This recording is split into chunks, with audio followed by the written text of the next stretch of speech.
captured by force, raped, tortured, deprived of their freedom, transported in slave holds under inhuman conditions, subjected to forced labor in sugarcane and tobacco plantations, and the list is far from exhaustive.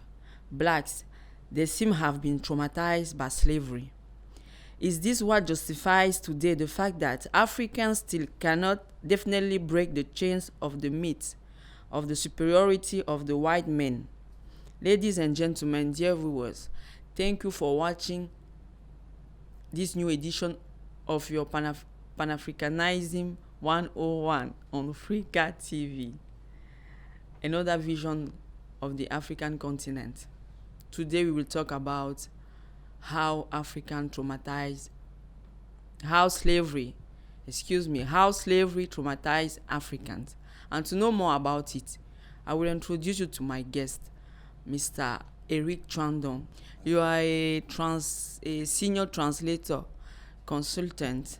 Yeah, you are right. I'm a senior translator and graduated from the universities of Asti and Zhejiang Agriculture and Forestry University of China.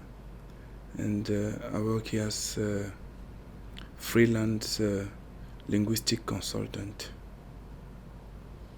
Thank you for honoring us with your presence on this set. My first question: has slavery traumatized Africans? This is the central topic of this edition of Pan-Africanism on your Pan-African television Africa TV.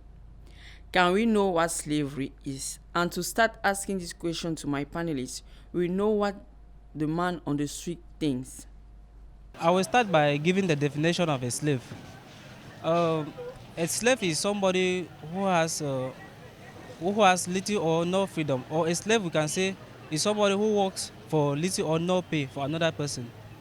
That is what I can give as a definition of a slave. We simply know slavery refers to that ill human practice that involves the buying and selling of human beings. Yeah, so that's slavery. I think slavery is the exchange of human beings, mostly black Africans, for material things like money, gold, wine, guns, mirrors. Mr. Trandon, can we know what slavery is? According to me, slavery is, first of all, a negative word that is used to describe the fact of a human being being a slave, being enslaved by another human being. So it's a very negative word, and unfortunately, Africa continent has suffered from slavery for many years. Thank you. Who are precisely the first instigator of slavery, this condition of an individual deprived of this freedom, who becomes the property, exploited and negotiable as a material good of another person? Some people use the names of Africans and others of Westerners. I want to get your question very well. Your point is, who are the main actors of slavery, right? Yes. If you want to stay focused in the African context, we'll say slavery is not slavery, as I said at the beginning of my interview, is a very negative and the worst thing the world has ever known. And what we have to mention as well is that not only Africans suffer from slavery, because even in other places it took place not forcibly as slavery, but as colonization.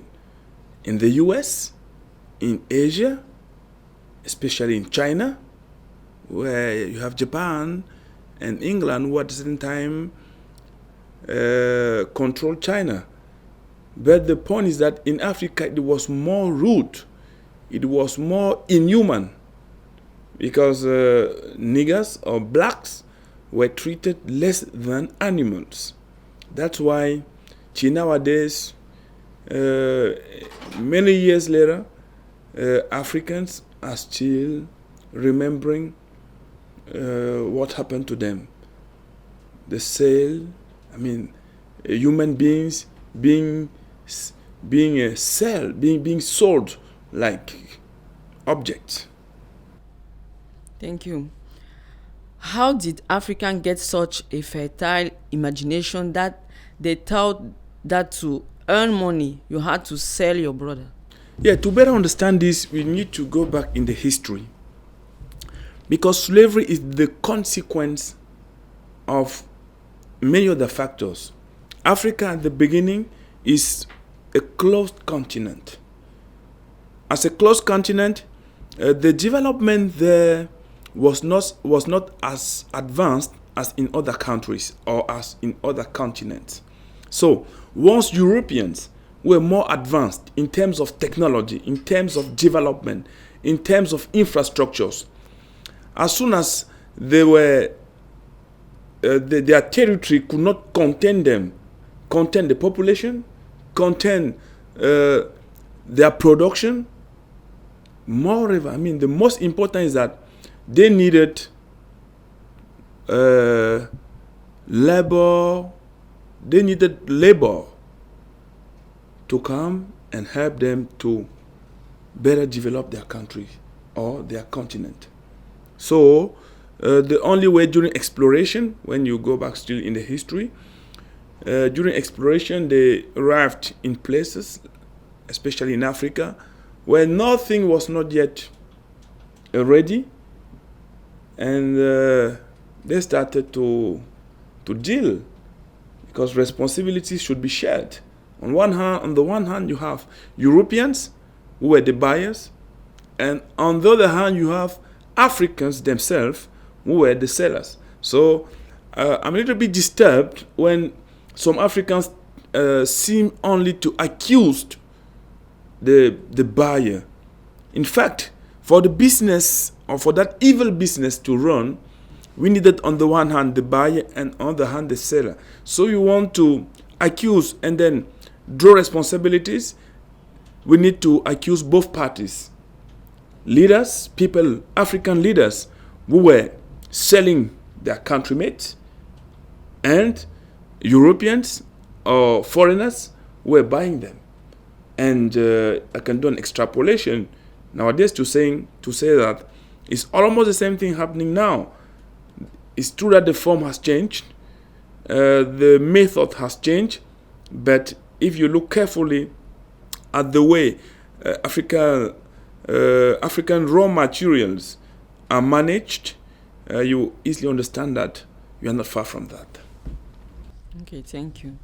How can we understand the Black Code of Louis XIV, which in its Article 44 in particular denies any legal rights and formalizes the status of slave as movable property, which can be owned, sold, or exchanged, and many other articles legitimize corporal punishment and the death penalty?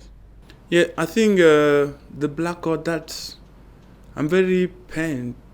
I feel ashamed of commenting such a negative book. There was just what we call hegemonia. It happened recently with Hitler. Hegemonia is like, at a certain time, they thought they were like the superior race. The superior, they thought that they were invested, that God himself, because the Black Code did not even go too far. Later in the conversation, we'll see that these same foreigners, some use the Bible. They use the Bible, right, to oblige or to better control Africans.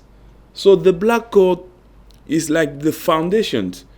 Like they try to, first of all, put in theory their evil plan, explaining that as a foreigner, they have the right to control lives of niggers, of blacks, of Africans.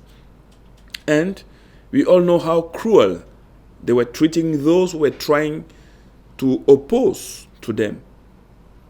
But the point is that, as I said in my earlier answer, the point is that there was complicity. There was local who were collaborating with these foreigners to better make Africans treated less than animals.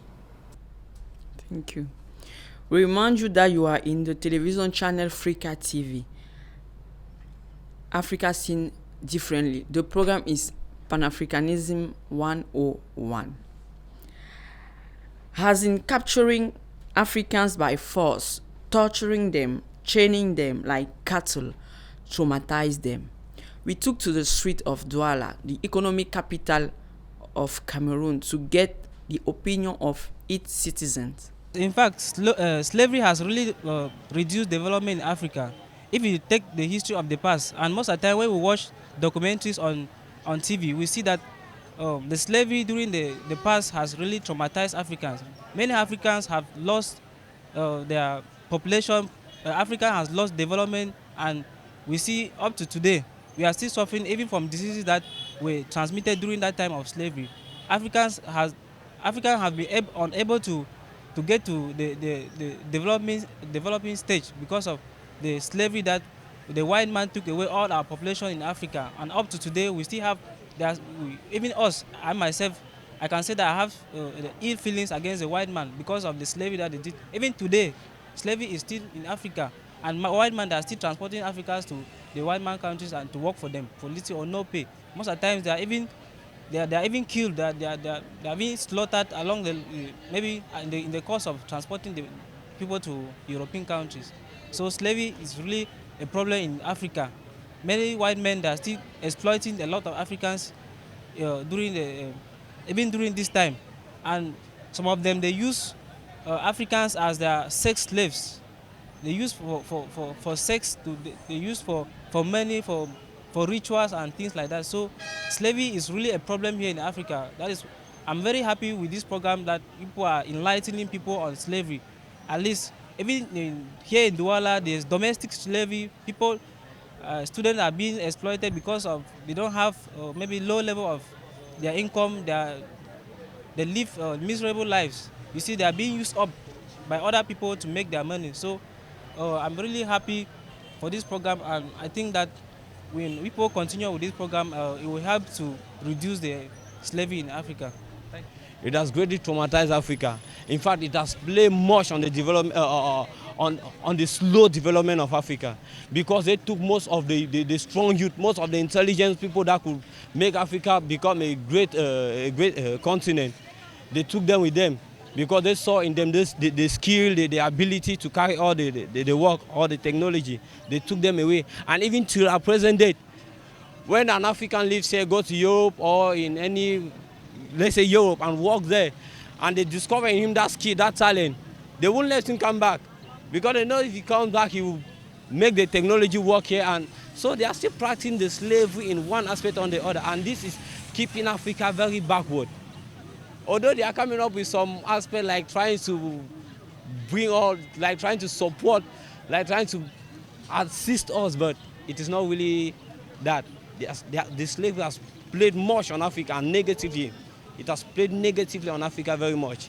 Yes, it traumatizes them, because some people, we tend to, the people who bought them for as slaves, we tend to abuse them sexually, and the slaves, the people who were caught for slavery, they will now be traumatized by maybe committing suicide, and that's all I can say.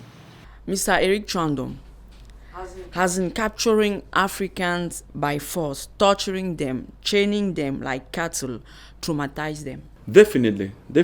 I think till today Africans are still traumatized by what they faced in the past, because seeing a father or seeing a chief being beaten in front of his family just because he refused to respect the order, the illegal order given by the master, was really traumatizing. Up to this day, I think Africans still have, they still have those consequences even in their daily behaviors. So, to keep it short and simple, I would say that till today, Africans are still traumatized by what they have suffered in the past. Thank you. Thank you for this development. We move to the next questions. Doesn't this violent emotional shock justify the fear that Africans continue to have of whites after centuries of slavery? Yeah, it can be. I will use. In fact, for this question, I will have 2 points of view. First of all, I will agree with your sentence saying that we can say that Africans today still look at foreigners, especially Western people, as their chiefs, as their boss. On the one hand, it can really be understood because since the primary school, since the nursery school, Africans are taught in their brain, it is incrustated that foreigners are more intelligent, are more capable, are more developed than locals. And it can even be justified today. Nowadays, all the good, in fact, even in the post-colonization world, many African leaders still take advice from the Western world. So that's why it's very difficult for Africans to free themselves from that complex of inferiority. On the other hand, I think the situation is worst because of the bad governance, because of the lack of education. In 2019, the literacy rate in Africa is still very low. Education is not playing the key role. Education is still copied from the Western world. How can you explain that in a country like Cameroon, the history of the country is not taught in our schools? When I was a high school student, we would study the history of France, of England, but our own history, we will not study it. How will I not be influenced by their culture?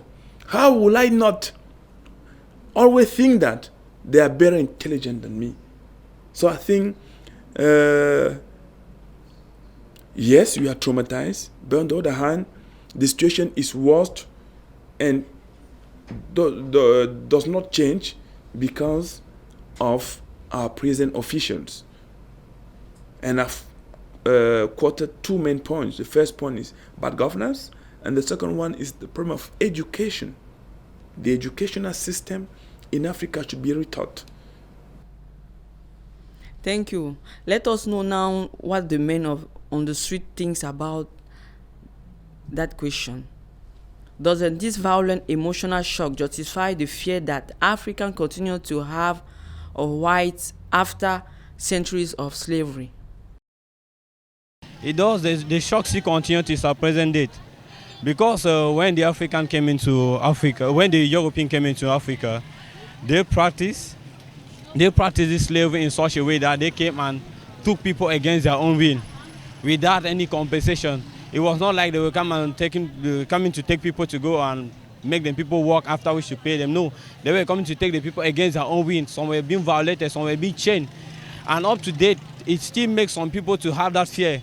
Like recently, I was talking with an uncle telling me of the project I have, like traveling to America. He told me that no, that out there things are not the way we think. That better stay back here in Africa or in Cameroon and try to make things work. But so the way they practiced that slavery in those days has made in such a way that Africans still got that fear. Some Africans still have that fear in them because they believe that what the white are showing us through the TV, through their movies, is not real. They take it to be like what people call tricard, that are just like trying to attract people into their trap, so that they can still use us and practice slavery. Although we know that it is far long, the slavery has been like abolished or they put an end to it. But in some little aspect, if we analyze it well, slavery is still contained in one aspect or the other. They are still practicing slavery in one aspect or the other. Because you will see, if might be a Cameroonian or an African get to Europe and is working somewhere, the price at which they will pay the European and the price or the salary they are paying the African can never be the same. Can never be the same. So there's still that marginalization. They are still marginalizing Africa, although they say slavery is over, slavery is this and that. So there's still that slave in some few aspects. Yeah. Thank you, Mr. Chandon. Is not this set of disorders caused in the body by lesion and a serious injury, this trauma due to slavery, one of the central causes of the failure of Pan-Africanism as desired by the founding fathers, namely Africa's independence and solidarity between peoples? Yes, I think with Elie Dubois and all the founding fathers of Pan-Africanism,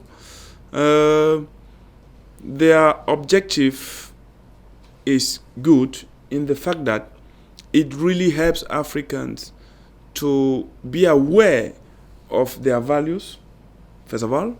Secondly, the aim of Pan-Africanism, of togetherness, of solidarity, I mean, these are African values. These are the values that are inherent to all Africans. Whether from the north, the south, the east, or the east, there are some African values like solidarity. And because of assimilation, because thanks to slavery, later colonization, Africans became assimilated people. They abandoned their culture and embraced the oppressor's culture. So the aim of Pan-Africanism now, and that's why really I'm very happy of this channel, Freka TV, because it makes Africa great again. Like, let us go back to our history, to our culture, to our values. I think that's the only way. In a global world, in a globalized world, the way forward or the success of Africa will forcibly pass through a return to its values. And let me tell you something. I think one of the best examples to illustrate this is the Asian countries. They too suffer from colonization, especially China. But even during colonization, they didn't abandon their cultures. They didn't abandon their ways of life. That's why in China you will see up to these days, they eat with chopsticks. They eat rice. They did not change their ways of living. But in Africa, everything was we just abandoned everything to follow the oppressors.